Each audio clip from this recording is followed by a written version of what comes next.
Everyone, welcome to our channel. So today's video is going to be realistic eye. तो आज मैं आप लोगों को कुछ बेसिक बातें बताने वाली हूँ जो आपको रियलिस्टिक आई ड्रॉ करते वक्त ध्यान में रखनी है। और साथ ही मैं ये भी बताने वाली हूँ कि बिगनर्स कहाँ मिस्टेक करते हैं रियलिस्टिक आई ड्रॉ करते वक्त।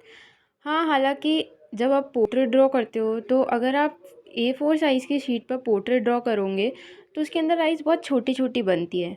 और अगर छोटी आइज़ होती है तो इतनी ज़्यादा डिटेलिंग की ज़रूरत नहीं होती है। बट हाँ, अगर आप A3 साइज़ पर पोर्ट्रेट ड्रॉ कर रहे हो, बड़ा पोर्ट्रेट है, तो उसके अंदर आई में डिटेलिंग्स होती है। और आज मैं नॉर्मल एक आई की ही वीडियो लेकर आई हूँ। हालांकि मैंने पहले वाले वीडियो में भी कहा था कि पोर्ट्रेट ड्रॉ करते वक्त आपको कुछ कुछ चीज़ों की प्रैक्टिस होना बहुत ज़रूरी है। उनमें से ये होता है कि आइज़, नोज़, लिप्स, ईयर्स, ये बहुत ही मेन होता है। अगर यही आपसे अच्छे से नहीं बनेंगे तो आपका पोर्ट्रेट ही कोई मतलब का नहीं रहेगा।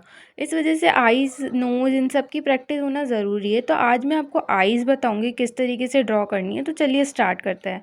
सो गाइज़, आप लोगों को सबसे पहले ये ध्यान रखना चाहिए कि आपकी पेंसिल शार्प होनी चाहिए। अगर आपकी पेंसिल शार्प होएगी तो आपकी आउटलाइन से वो बहुत ही अच्छी तरीके से ड्रॉ होएगी। जैसा कि आप लोग देख पा रहे हैं, मैंने सबसे पहले अंडरलाइंस ड्रॉ कर ली थी। उसके बाद मैंने क्यूपिक को एकदम डार्क कलर किया है, एकदम डार्क पेंसिल से उसको डार्क कर दिया। उसके साइड में एक वाइट एरिया छोड़ा है, वो है अपना हाईलाइट।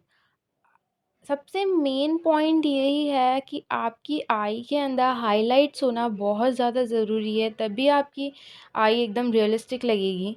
बिगनर्स क्या करता है कि पूरा क्यूपिक को बिल्कुल ब्लैक कर देते हैं, एकदम डार्क ब्लैक कर देते हैं, हाईलाइट कहीं नहीं छोड़ते हैं, तो वो एकदम गलत है। आपकी रियलिस्टिक नहीं लगेगी। रियलिस्टिक के लिए हाईलाइट ही होना ज़रूरी है। उसके बाद आप देख पा रहे हैं कि मैं अभी आईलैशेस ड्रॉ कर रही हूँ। आईलैशेस को बिगनर्स एकदम सीधा सीधा सीधा सीधा ड्रॉ कर देते हैं। वो बिल्कुल नहीं करना है, एकदम कर्व में करना है, ताकि आपकी आपकी जो आईलैशेस है वो एकदम रियलिस्टिक लगे। उसके बाद अपन नीचे की भी सेम तरीके से ही ड्रॉ करेंगे। यहाँ मैंने ब्लेंडिंग के लिए नॉर्मल कॉटन या बर्ड का यूज़ किया है। ब्लेंडिंग स्टफ्स का भी आप यूज़ कर सकते हैं, बट मुझे कॉटन या बर्ड पसंद है।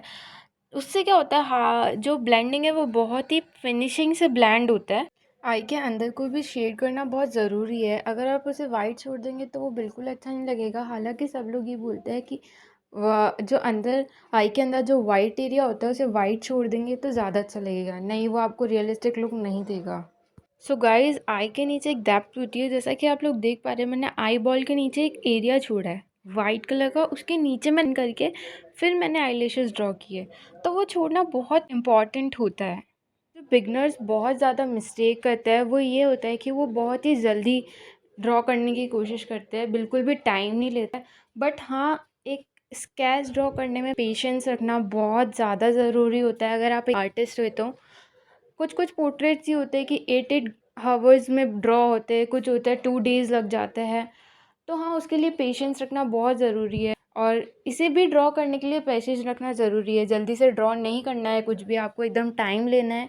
हालांकि ये वीडियो थोड़ा फास्ट कर रखा है मैंने, बट इसे भी मैंने टाइम लेकर ड्रॉ किया है, इस वजह से ये रियलिस्टिक लुक दे रही है। अगर आप मेरे ही रूल्स को, जिस तरीके से मैंने आप लोगों को समझाया, जो जो बातें मैं आपको लोगों को समझा रही हूँ, अगर उसको फॉलो करते हुए आप एक आई ड्रॉ करोगे तो आपकी भी आई एकदम रियलिस्टिक लुक देंगी। सो गाइज, एक बार आप लोग भी ये ड्रॉ करके देखना, आपसे भी ये रियलिस्टिक बनेगी। तो मैंने डिस्क्रिप्शन में एक लिंक दे रखा है, वहाँ जाकर आप उस लिंक को क्लिक करके आप इस पिक्चर को देख सकते हो। और इस आई के पिक्चर को देख के आप अपनी शीट पर ये ड्रॉ करके ज़रूर देखें। और हमेशा मैं एक बात आप लोगों को बोलती आ रही हूँ, स्केच वाले वीडियो पे मैंने आपको हर बार बोला है कि हमेशा स्केचिंग के वक्त लाइट से डार्क ही चलना चाहिए। पहले लाइट पेंसिल का यूज़ करें, उसी के बाद आप डार्क पेंसिल का यूज़ करें। कभी भी डार्क पेंसिल से डायरेक्ट ड्रॉ करने की कोशिश बिल्कुल ना करें, वो बिल्कुल अच्छा नहीं बनेगा आप लोगों से। तो जैसा कि आप देख पा रहे हैं कि मेरी स्केच पूरी हो चुकी है, बट फिर भी मैं उसको हाइलाइट्स दे रही हूँ, क्योंकि एकदम पूरी होने के बाद टचअप देना बहुत ज़्यादा इम्पॉर्टेंट है। अगर आप मेकअप भी कर रहे होते हैं तो उसके बाद भी लास्ट में टचअप ज़रूरी होता है। वैसे ही अगर आप स्केच भी कर रहे हैं तो उसके लिए भी टचअप ज़रूरी होता है। तो लास्ट में मैंने मैकेनिकल पेंसिल से थोड़े हाइलाइट्स को ड्रॉ किया है, उसके बाद आपकी आई बिल्कुल कंप्लीट हो चुकी है। अगर आपको ये वीडियो पसंद आई हो तो वीडियो को लाइक करना, कमेंट करना, शेयर करना एंड सब्सक्राइब करना ना भूलें। Thank you.